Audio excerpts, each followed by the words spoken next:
Hi everyone, hope you're doing well from wherever you're watching this channel, depending on your time zone. Now, during the campaign, Gachagwa at one point was in a Lower Eastern, that is the Ukambani region.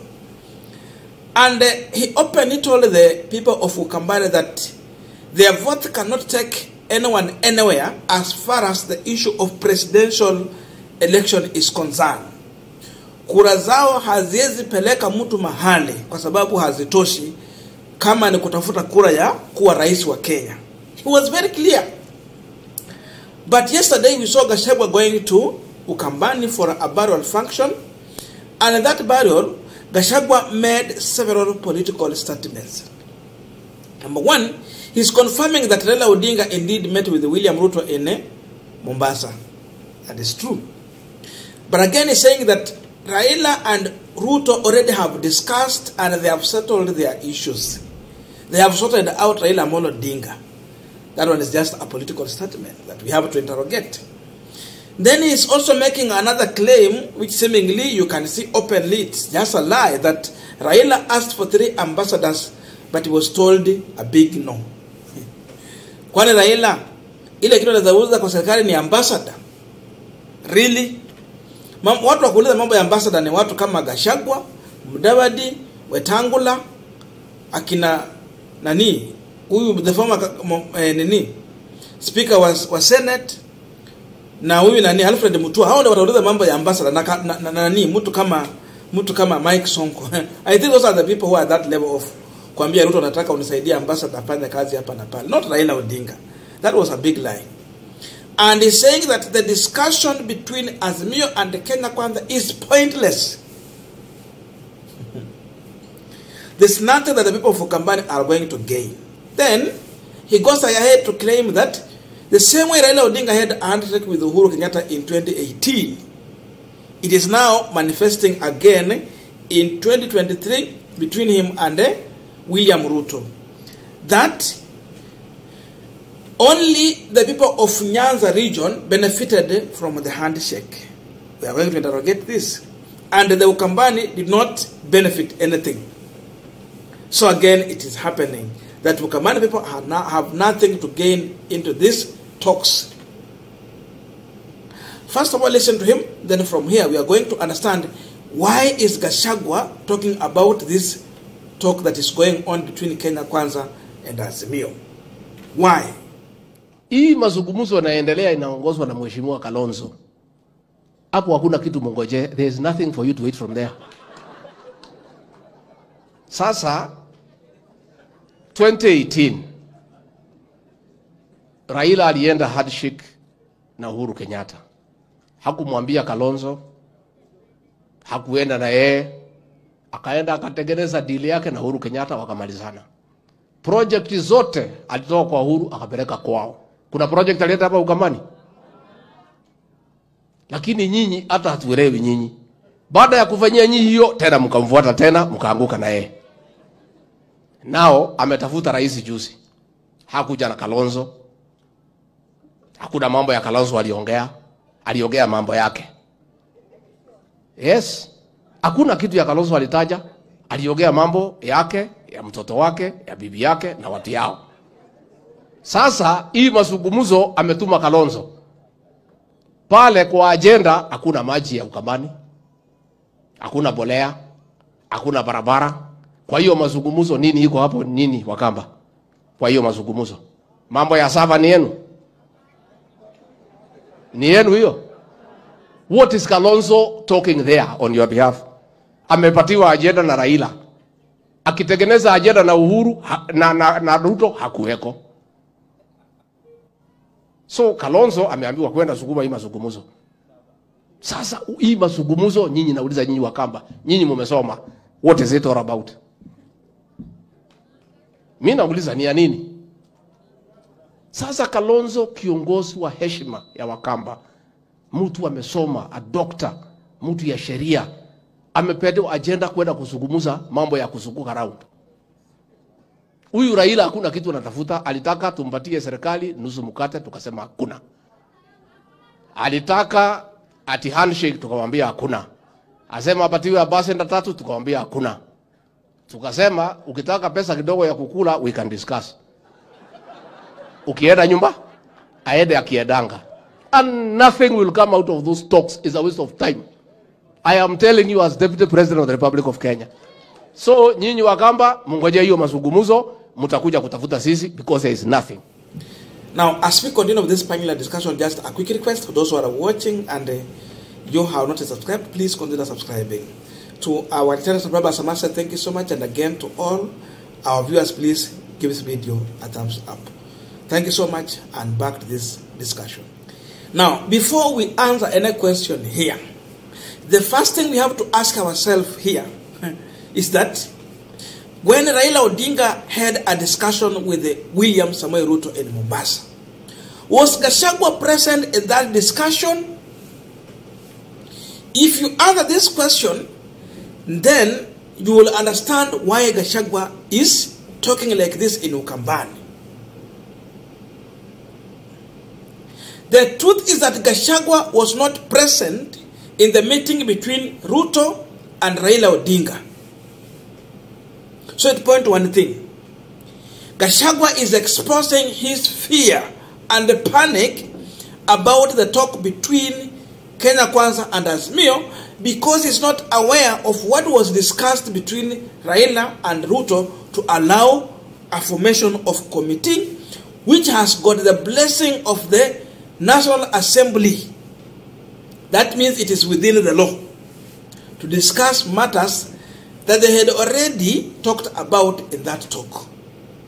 Gachagwa hajui walisema nini. Kwa hivyo tunaona hasira za uoga, fear of unknown. That is the first thing I'm reading into Gachagwa's statement. Raila said he don't want a handshake. True. Because this is a failing government. How do you ask for a handshake in a government that seemingly is oppressive? Kama wana succeed, you can join them. But when they are losing, you can't join losers. So it's true. You don't want it. But then we have a talk going on. So, Gachagwa anashangaa Raila walisema nini na Ruto. Na ni kwa nini mambo ya kuongea inaendelea. Then, he's building a lie to say to the people of Ukambani, the people that he dismissed that their vote do not count. Alisema kura ya Wakamba haiwezi fanya mtu akuwe president. Ni kwa nini anaenda huko sasa? He's building a lie to sell to the Ukambani people. That the same way Raila entered into a handshake with Uhuru is now manifesting here, and they are going to gain nothing. Now, one question. If Raila had a handshake with Uhuru Kenyatta, and we saw Uhuru going to Nyanza region, there were several development projects that took place. That's true. But the question is, Uhuru wakati alimaliza kwenda Kisumu and the whole of Nyanza, hakwenda Ukambani. For those who remember, at some point, because of politics of that time, when Uhuru was making his way to Ukambani, Kalonzo walikuwa anasema ya kwamba Raila ana get crash Uhuru Kenyatta's visit in Ukambani because they want to take credit from that visit. And when we talk about development that now Ukambani people enjoyed after the handshake, Tertingilu is our witness here. Uhuru entered in Ukambani with development. He delivered their roads, other projects, and even contract. Kuna watu wengine waliwahi pata contract ya kusupply anything kwa any security forces. Ikuwe ni army, ikuwe ni police. Si wale watu wa Kikomi industry ndio walipata textile. And several projects were launched by Uhuru Kenyatta in Ukambani. So it was a win-win. The same way Nyanza region benefited after the handshake is the same way Ukambani benefited. Uhuru went to Ukambani 2 times. Mara mbili. Ya kwanza alikuwa peke yake, ya pili alikuwa na Raila. But because of politics, Kalonzo alikuwa anafeel kwamba Raila is crashing the event. But we know development was taken to Ukambani.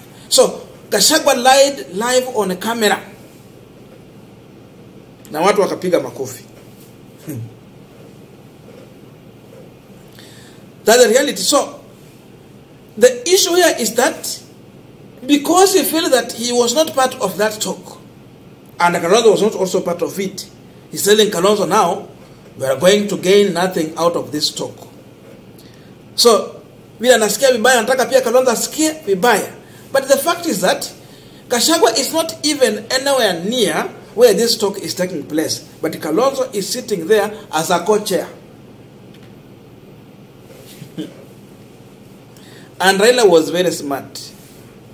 That in this talk, akirudia ile ilifanyika 2018, it might end up destroying Azimio.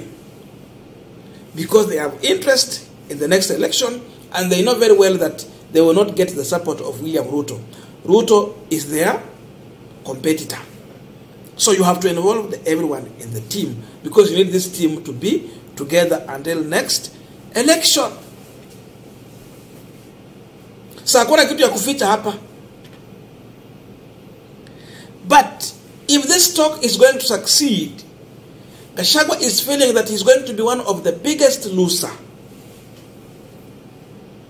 He's feeling that the same way Ruto was sidelining in the talk, and then he suffered when the talk succeeded, he's going to be subjected to the same. And that's why he is raising these questions. He's saying that in this talk, there's nothing for Ukambani people. Azimio in their list of priority, number 1 is the cost of living. Kwani Ukambani hamna shida ya cost of living? Gachagwa is a big liar.